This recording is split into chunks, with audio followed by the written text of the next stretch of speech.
So greetings and welcome to the 2021 6th Annual Black Sustainability Summit. My name is Janelle, and I'm moderating the session today, and it's called What a Waste with Chrystal Beasley. So for our disclaimer, all of our presenters in our summit are in alignment with their goals and a mission. So the presentations provided at our summit do not constitute an endorsement of the speakers' views, products, or services. We'd like to thank our Black-owned and operated sponsors. We have the pleasure of hearing from Chrystal Beasley today. Chrystal is an environmental engineer with over 10 years of experience in compliance and sustainability. She's worked in all major industries promoting environmental compliance. Her experience developing the environmental supply chain to reduce waste led to her passion and desire to share her journey and provide industry insights. So we want to thank her for her time, and you may now share your screen. All right, let's go ahead and get started. Good afternoon. Welcome to the Black Sustainability Summit 2021. Hopefully you've been tuning in and learning ways to create and increase your sustainability efforts within your home and community. I am Chrystal Beasley, an environmental engineer and CEO of Be Aspire Enviro Consulting, where we aspire environmental compliance to be your reality. So I usually get the question, considering the fact that I studied environmental engineering, what made me go into that field? And so just a little background, I grew up in Southeast Texas.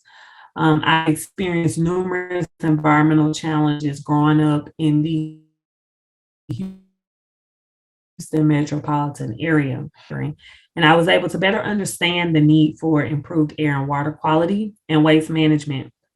As a result, I began to gain interest in environmental impacts, which fueled my passion to work within the compliance field. So today, I know that a lot of people that are joining the Sustainability Summit, a lot of them are very familiar with ways and methods that they can become more sustainable. And then there may be some that are trying to increase their knowledge. So today, what I want to do is just give everyone a really good picture of where we are in terms of how waste is generated, how the waste is being managed, and what are some alternatives and things that we can consider to help mitigate a lot of the issues we're seeing worldwide. So my first introduction to waste was through a visit to a nearby landfill as a child. My father did not want to pay a sewage fee and would take our trash to the landfill on the back of his pickup truck. So that was my first introduction to waste.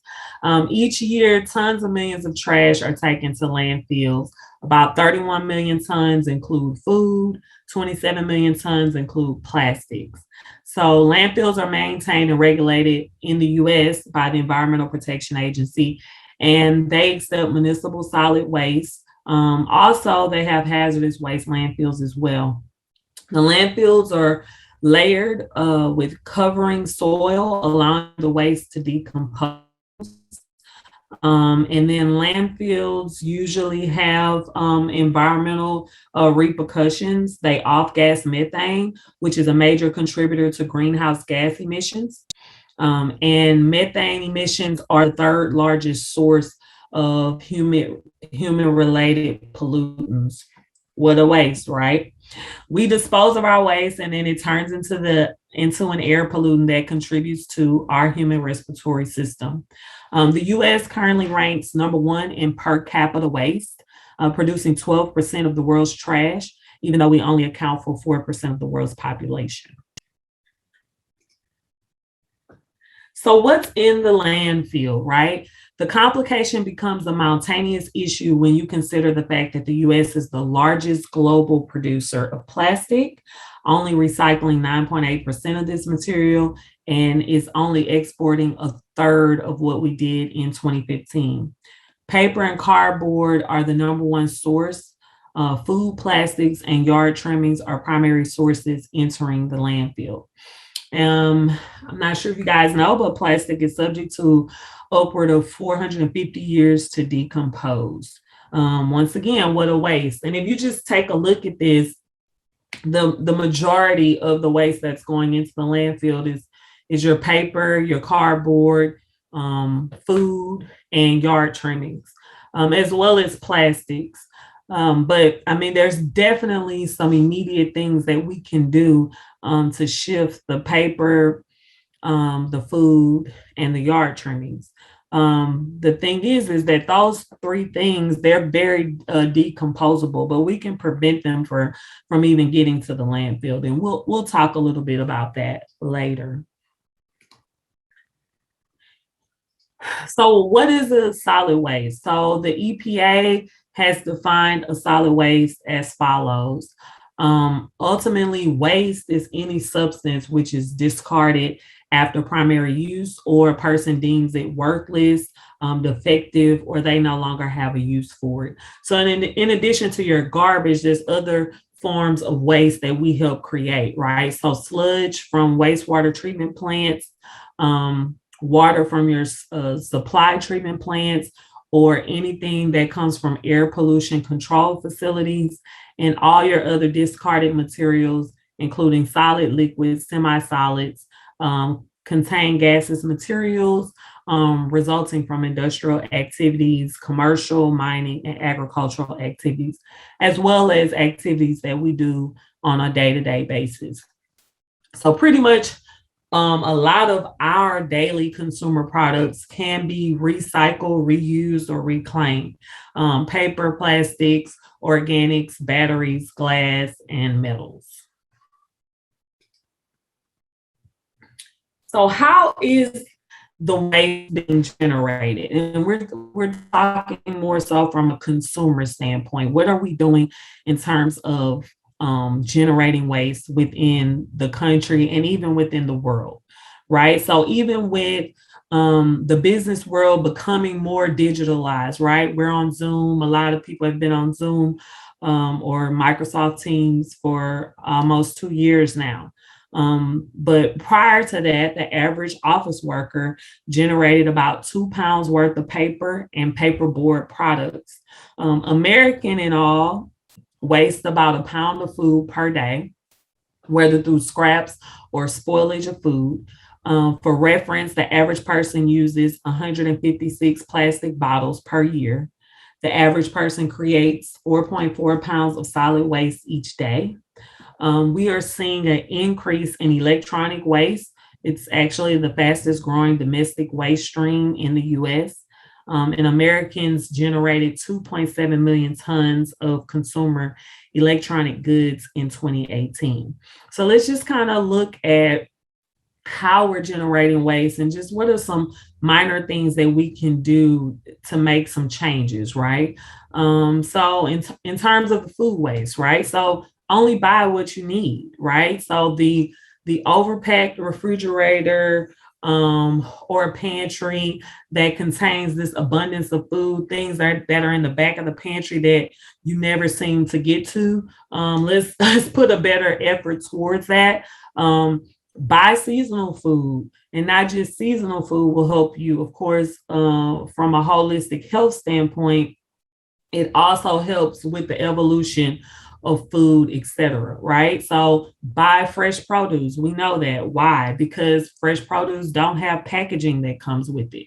So when you buy that box of cereal or any other container with packaging, you're eating the food, you're composing, you're taking in the food, but then we have the plastic that the cereal is in, and then we have the cardboard that's on the outside of that. So choose foods that don't have all this additional packaging to help reduce that.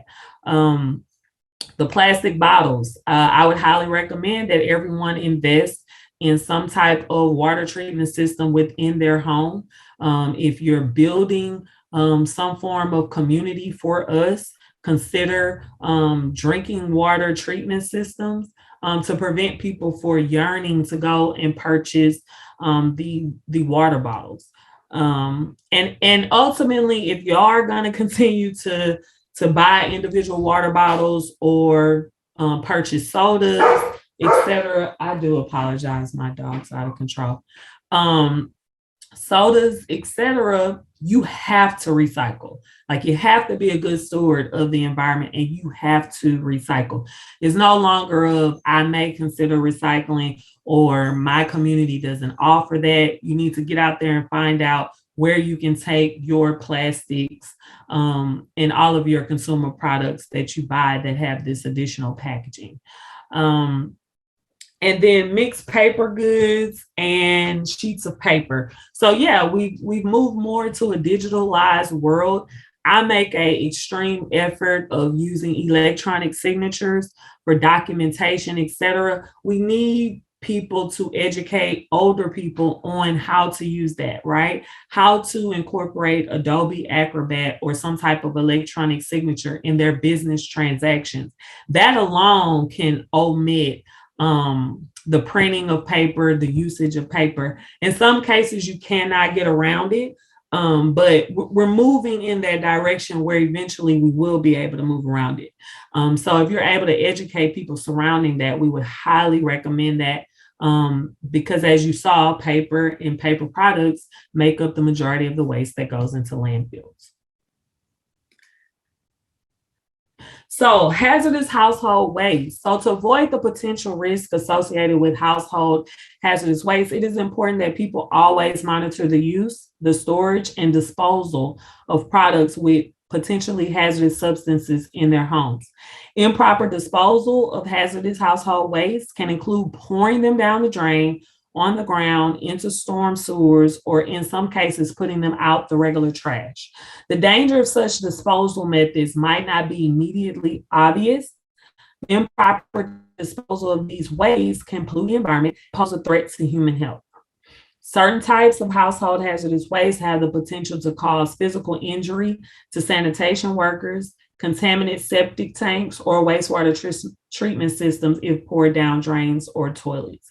As we all know, your wastewater treatment system operates on a biological activated carbon process typically. And so because it's biological, it's not chemical, it's operating on activated sludge, microorganisms, etc. So the minute you put the chemicals down the drain, you're contributing towards killing the biological process, and we don't want that ultimately. So a lot of your hazardous household waste, these are products that you may be using in your day-to-day life. We'll talk about later some alternatives to some of them.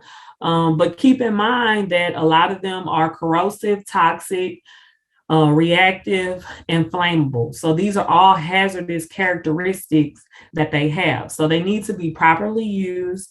They have to be properly stored, and they need to be properly disposed of. Let me also take it a little further, considering the fact we're in this pandemic.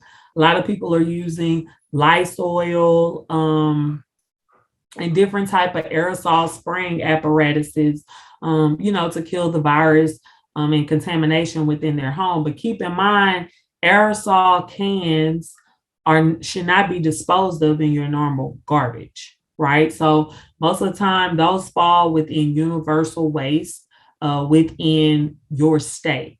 And we'll talk about that a little more, but I need everyone to be cognizant of these things so you can fully understand. Yeah, you may want to recycle a bottle that has contained certain chemicals in it, but you need to make sure that it's been properly cleaned out of those chemicals before you decide to make that decision to recycle it. So universal waste, I kind of briefly just touched on that. So the federal universal waste regulation is found in the 40 CFR Part 273. It applies to 5 types of universal waste: batteries, pesticides, mercury containing equipment, lamps, and aerosol cans. So this is what the feds say that these are considered universal waste. So your fluorescent lights that you take out of your kitchen, electronic fixture, well, not electronic, electrical fixture that you have in your home, that should not be disposed of in your regular sewage trash, right? You have to dispose that with universal waste. Your pesticides. So if you're disposing of a pesticide, you've expired the date, the recommended time frame to use it. That's considered a universal waste. Your aerosol cans, so your WD-40s and all that kind of stuff. All of that falls within universal waste, along with your cell phones that you no longer need and maybe looking to discard of, your monitors, your laptops, all of those things. A lot of the universal waste has value. And I would encourage everyone to investigate within your region who is interested in these products for value purposes. So definitely get your money first. If there's an opportunity for you to receive funds for some of these things, take that advantageous way first. And then after that, look within your local region to see who accepts this universal waste. So here in the Houston region, the city of Houston has a recycling program. And what I do is I just usually collect these items, and probably twice a year, I take them over there and drop them off. The batteries, the lamps, the mercury containing equipment, and I just put it all in the trunk of my car. I go through the drive-through, pop the trunk, they take the items out, and I'm on my merry way, right? So we just have to make a very educated mindset and understanding what goes in the trash and what does not, which is why I wanted to talk about this in particular today. So all states have to follow those 5 universal wastes that we just covered. But in addition to that, you have some states who have said, we want to add these additional materials to our universal waste list. Okay, so antifreeze has been added by Louisiana and New Hampshire, ballast with Maine, Maryland, and Vermont, barometers, New Hampshire, Rhode Island, CRTs for Maine, New Hampshire, and Rhode Island. A good number of states have incorporated all electronics on here as well. Oil-based finishes, so going to be like your polyethylenes, those types of finishes you use on your floors. Texas has incorporated paint and paint-related waste, so talking about your brushes and things of that nature. California with the solar panels, they're very popular there, so they've added those to their list. And like I said, states typically follow the federal regulatory structure surrounding universal waste, but certain states designate supplemental universal waste. And that's what we see here. So I definitely challenge everyone to identify what is your universal waste within your home. Find a local resource where they accept this material and make a cognizant effort to collect them within your home and make sure you dispose of them properly. So hazardous waste. A solid waste is considered a hazardous waste if it is specifically listed as a known hazardous waste or meets the characteristics of a hazardous waste. Listed wastes are waste from common manufacturing and industrial processes, specific industries, and can be generated from discarded commercial products. So the key thing here to remember, something is hazardous if it's ignitable, if it's corrosive, if it's reactive, or if it's toxic. You need to be familiar and become familiar with these hazard communication labels. These are labels a lot of times on your products. They may be small little triangles, but when you see them, you need to make sure you educate and understand, okay, this cannot go in my normal waste container. I've got to make a special effort to dispose of these. And I'm going to be honest with you. After you start doing that for so long, and if you're doing it the right way, you're eventually going to not want to purchase these types of materials. But the reality of it is some of us will never stop purchasing them. So that's the reason why I want to make sure that I educate you on knowing what goes in your trash container and what does not. So hazardous waste landfills, like I said, you have your municipal solid waste landfills. You also have your hazardous ones. So today's modern municipal solid waste landfills are also called Subtitle D. They are regulated based on RCRA, which is your Resource Conservation and Recovery Act. They're well engineered, operating under strict federal and state regulations to ensure the protection of the human health and the environment.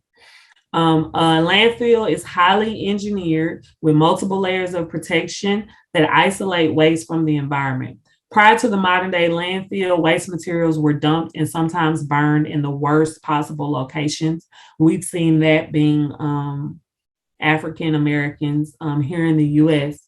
Subsequently, many of these dumps required significant environmental cleanup.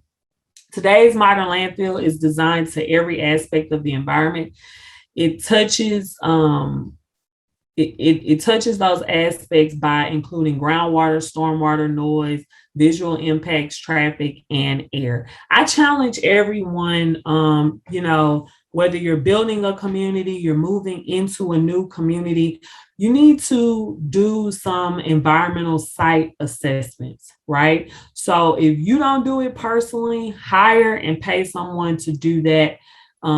Because we're at a point in time where there's a lot of construction going on. There's a lot of land that used to operate one way and it's changing into another form of operation. You need to know what's around you, what's surrounding you, because if you have a landfill that is no longer operating, that has been sealed and closed off, that's nearby, and you're planning to develop a garden, a community garden of some sort, you want to collect this data, and a lot of it is public information, right? So was the landfill capped because they reached their capacity?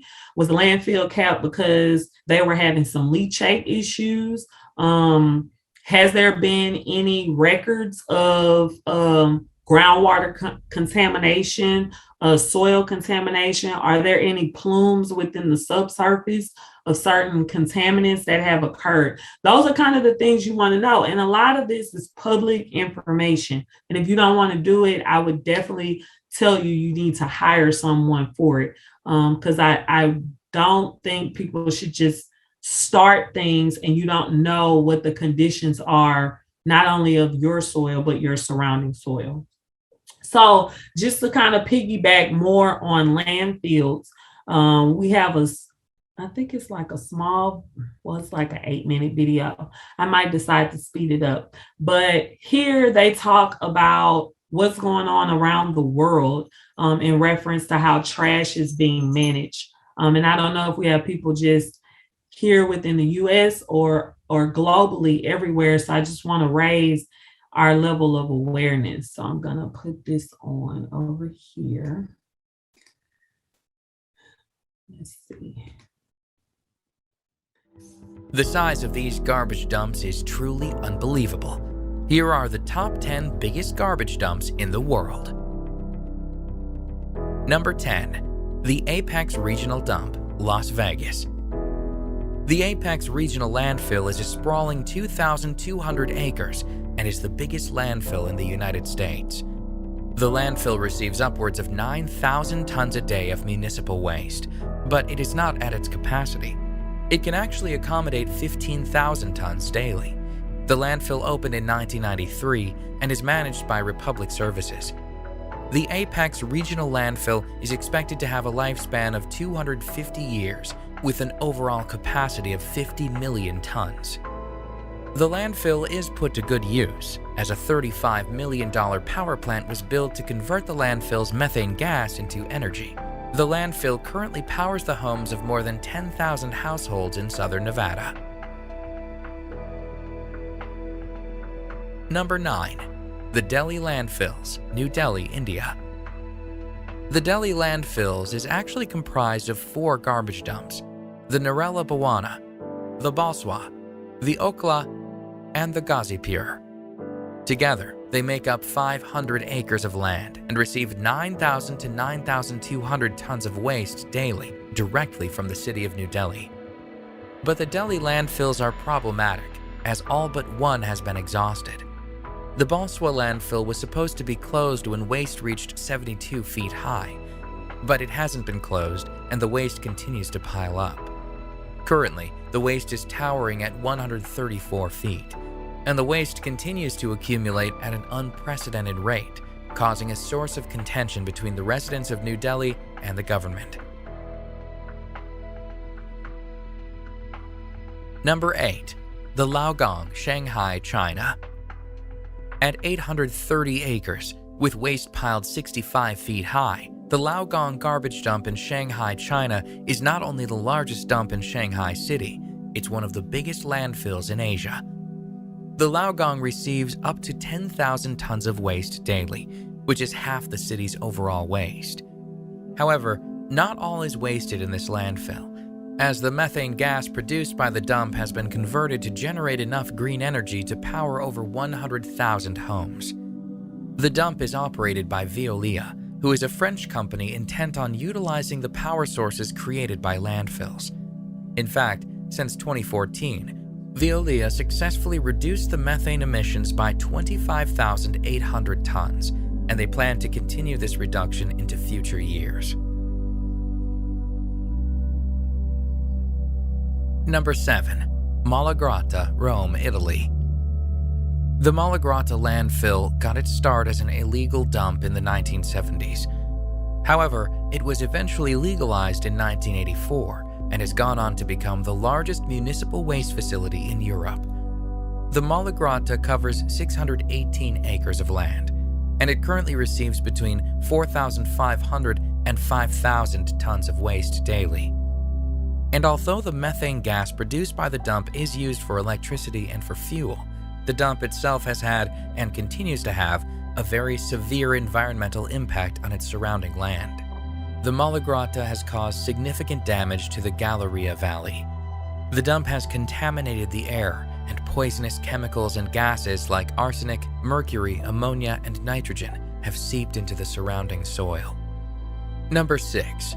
Puente Hill, Los Angeles. The Puente Hill dump was officially closed on October 31, 2013, but it continues to be one of the largest landfills in United States history. When the dump was in operation, it received more than 13,200 tons of garbage a day and accumulated more than 130 million tons of waste during its lifetime.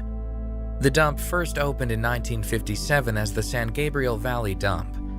The dump eventually grew to cover an area of 630 acres.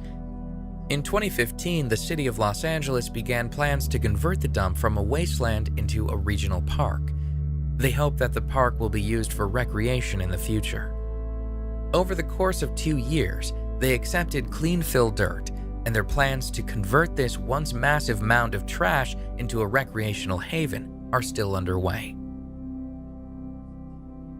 Number 5. Sudeokwan, Incheon, South Korea. The Sudeokwan landfill in Incheon, South Korea is not just big, it's a beacon for sustainable waste management. The 570-acre landfill opened in 1992 and receives between 18,000 and 20,000 tons of waste daily from Seoul. But along with copious amounts of garbage, the landfill also has a water recycling and desalination facility. The water recycled from the dump is used to irrigate the surrounding land, and 700,000 trees have been planted at the dump. In fact, Sudeokwan has become an educational place that hosts 50,000 students and children every year. These children tour the landfill to learn about climate change and sustainable waste management.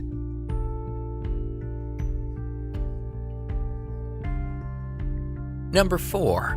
Dimir, Mumbai, India. The Dimir landfill in Mumbai, India has a plethora of problems. The landfill is superseding its capacity. The 326-acre dump has a capacity of 2,000 tons of waste per day. However, upwards of 5,000 tons are being deposited there daily. This has caused the garbage to pile up to almost 100 feet high. Furthermore, a cautionary report came out in 2016, revealing that the dump had 12.7 million tons of combustible methane gas. Nothing was done to alleviate the issue, and a fire broke out in 2016. The fire was massive, with smoke so thick it could be seen from NASA satellites. This fire should have been enough for the proper people to take preventative measures. However, the Dimir dump continues to accumulate waste at a rate it cannot handle.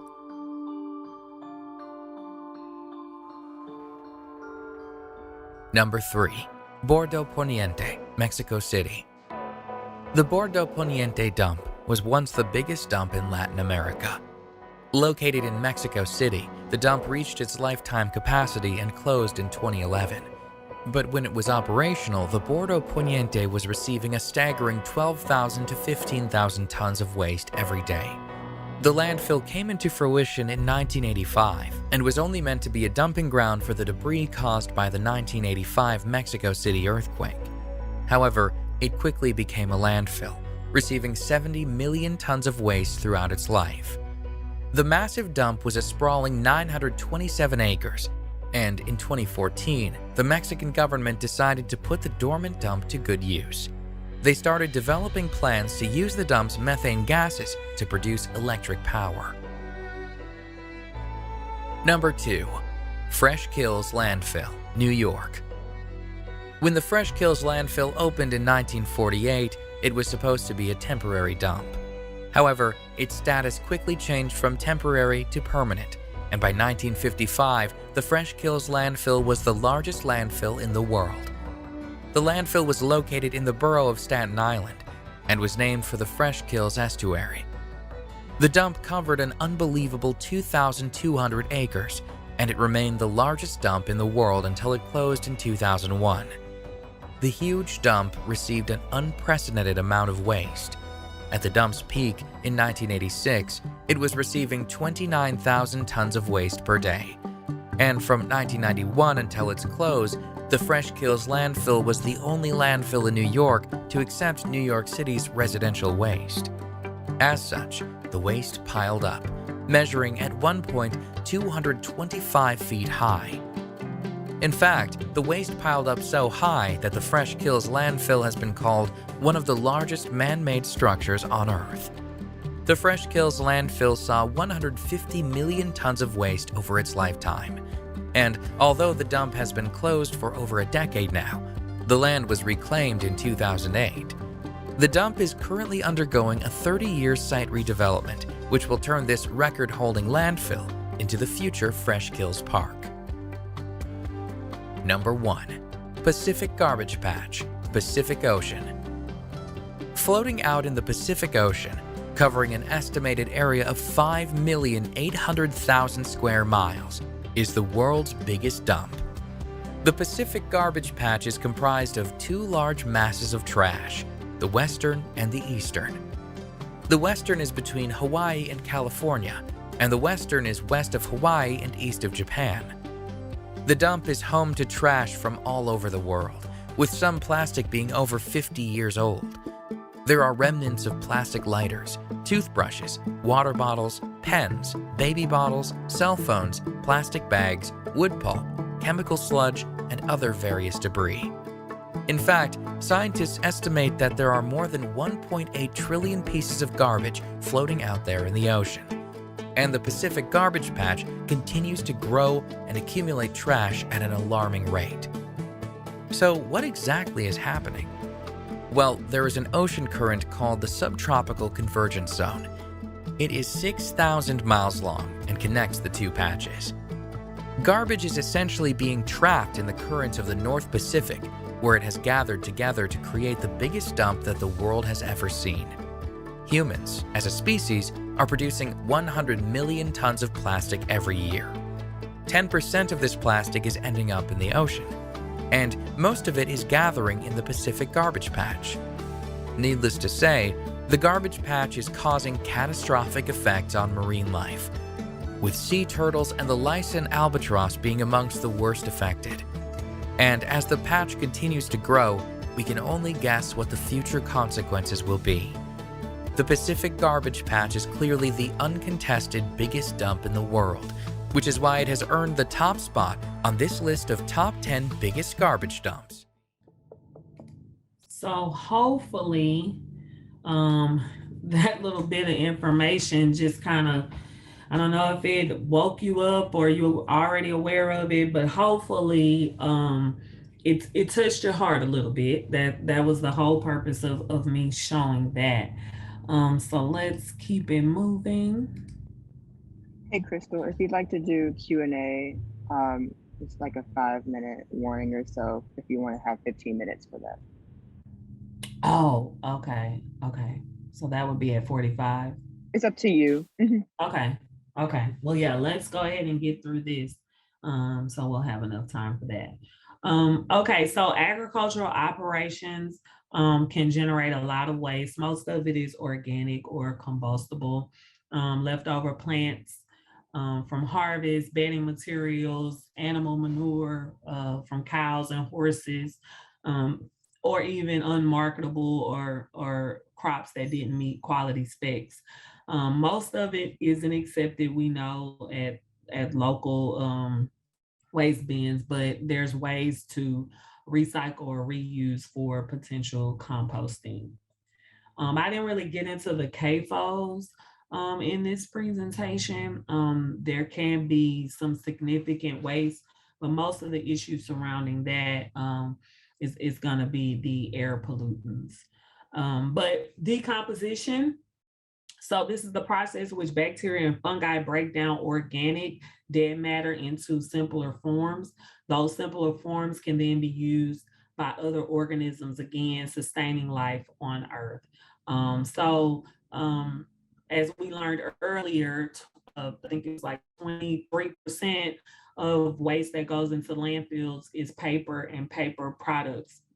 I'm not hugely concerned about that because the paper decomposes in 2 to 4 weeks, as well as yard trimmings, 1 to 3 months. But there are some better useful things that we can use those things for to help us grow and better revitalize the soil for the environment.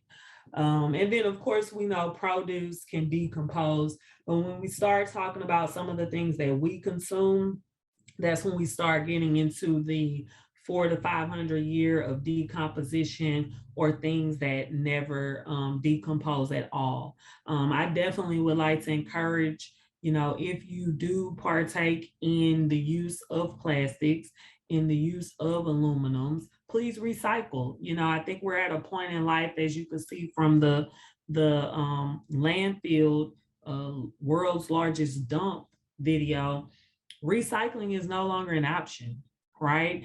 And things like aluminum are definitely being recycled, and there's an incentivized value for it. Plastics, as we know, certain plastics can immediately be recycled. So it's no longer an option, right? If you're not recycling, you're not being a good steward.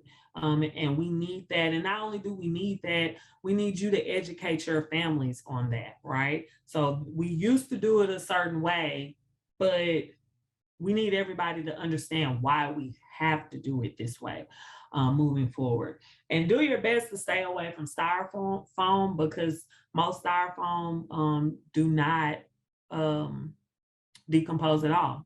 So stay away from that as much as possible. So the 5 R's. So it used to be 3 R's, right? Reduce, reuse, recycle. But now we're at the 5 R's. We need to refuse, right? So refuse to spend my money with someone who is not being a good environmental steward, right? Refuse to purchase food and clothing that I do not need or will not use, right? Refuse to work or engage with companies that are not setting good sustainability goals and actually meeting those measures, right? Refuse. That's where we are. We're gonna have to stand up to protect the environment and to protect our communities, right? So after you refuse, if it's a situation where you can't refuse something, reduce it, right? So instead of buying a 36 pack of water bottles, is it possible to buy one or two 2-gallon containers? Or is it possible to just install a soft water treatment or a drinking water treatment apparatus technology to your kitchen sink? Yeah, that's possible. You can go get that at Home Depot. So, I mean, find ways to reduce. We definitely need people to reduce. We don't need all of these things that we have. You don't have to get a new cell phone every year. You don't. And if you decide to, please take advantage of some of these innovative companies that will pay you for your previous phone. Reuse. I give away clothes. I buy clothes at estate sales, consignment shops, etc. Do your best to reuse and even repurpose things for other reasons, opposed to just throwing everything in the trash to clear space. We've got to learn to think through the process, right? I no longer need this, but it may be a treasure to someone else. And then once you've gone through those first 4 R's, then go to the recycling part. And if you get down to the recycling part, do your best to recycle. But ultimately, you should have omitted the possibility of having to even recycle or throw something away. Plastic recycling symbols. I hope you guys are all familiar with these. The 1 through the 7, primarily 1 and 2 are going to be your products that your average recycling facility can incorporate and recycle the products. 3 through 7 can be recycled, but just a lot of times your average local recycling arena within your city, they may not be able to accept these. So do your investigation, right? What a waste. I don't want us to be wasteful. I want us to be more cognizant of how we can be better stewards for the environment. Find out locally what your area will accept. And if you are continuing to purchase plastics, try to stick with brands that support the packaging that's accepted in your local area, right? So just doing that is Chrystal. extremely helpful. Hey, since the session ends at 3:30, did you want to go ahead and start Q&A? Oh, dang it. I'm over time. Yeah. Close. I guess it's up to you to see how much Q&A time you like. Okay, let me just run through. I just wanted to show a few more things. I won't play any more videos, but I'll just kind of run through this. The Dasanic tribe, which is it includes a group of individuals from Ethiopia, Kenya, and Sudan. Just wanted to highlight them because for centuries they have been repurposing things, right?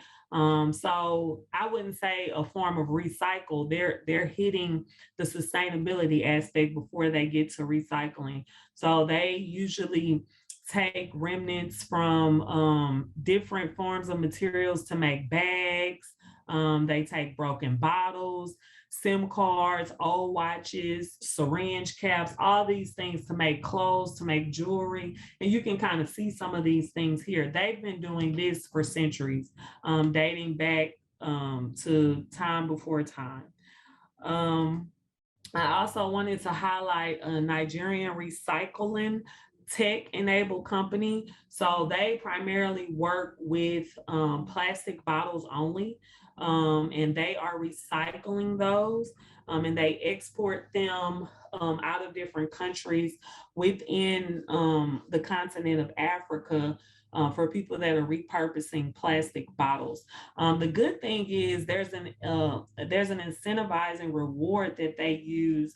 So if you participate in this, you can get credits towards health insurance, sanitary equipment, school fees, and all that. You can get exchanges of all those benefits for that. So I won't go into a lot of detail on there. And then there's another company called Replast. They're working in the Caribbean. St. Lucia is a pilot for them. And basically, You same thing. You recycle plastics, you receive points like rewards so that you can get like gift cards, etc. So these are some nice incentivized rewards that have been put in place. And then I'll just stop here because next I went into composting. This is a company in the US called Reprieve.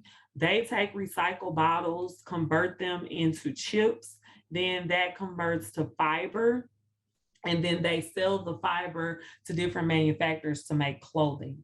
And so if you are recycling with Waste Management, they have a contract agreement with Reprieve where your recycled bottles will go directly to them. So now if anyone has questions, you can raise your hand in the Zoom, and Danielle should be able to identify who you are and unmute you. Great. Wow, great presentation. I'm sorry that you couldn't finish. I wanted to know if you could put the spelling of the East African people that repurpose, and the Nigerian company and the St. Lucia company. And if you could show that slide of your favorite companies that repurpose and recycle. It went a little too quickly for me. Oh, thank you.